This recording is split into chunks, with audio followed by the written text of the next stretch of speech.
In today's lesson, we'll be dealing with the most affected sectors of society and how the government dealt with each in particular. Last but not least, we'll discuss the economic situation during the Second World War.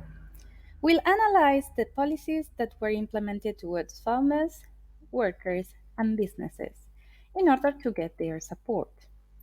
To begin with, the farming crisis had been hitting German farmers for years. They had found themselves overproducing without markets, and actions needed to be taken if Nazis were to keep farmers under control. Therefore, the government implemented two laws in order to help farmers: the Reich Food State Law and the Reich Entailed Farm Law. The first one provided secure markets for farmers to sell their crops, but these ones would be sold at fixed prices, generating negative effects. The latter one protected farmers from banks seizing their lands from mortgages, and it also established that only the eldest child would inherit the land. Workers had been the party's main target from the beginning. Remember, the original name of the party was the German Workers' Party. So, propaganda praised them, and many schemes were implemented to keep them satisfied and loyal. The KDF, or Strength Through Joy organization, organized leisure activities. They provided cheap cinema and theater tickets for workers to enjoy with their families.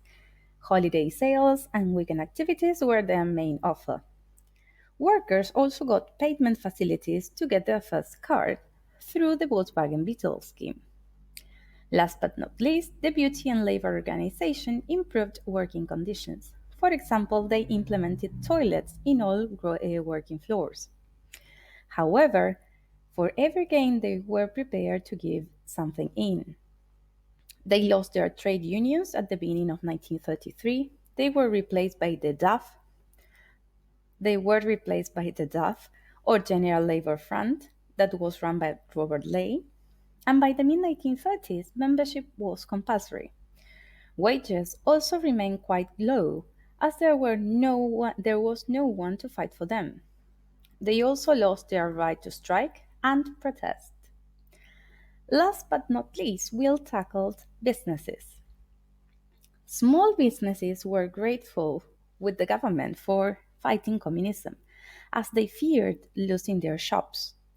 They liked order, and some could benefit from rearmament and working for the government. Nevertheless, those producing consumer goods struggled due to the controlled prices, and all of them had to keep competing against department stores as they had never been closed. The ones that really gained from Nazi rule were big businesses. They not only benefited from workers losing their trade unions and their rights to strike and fight for better working conditions and wages, um, but also they benefited from rearmament and later war. Chemical industries such as IV Farben gained huge contracts. By the time the Second World War broke out in 1939, Germany was still short in raw materials, what was worsened by the British blockade. However, as they conquered territories, they benefited from them taking everything. In the same way, they benefited from forced labor in concentration camps.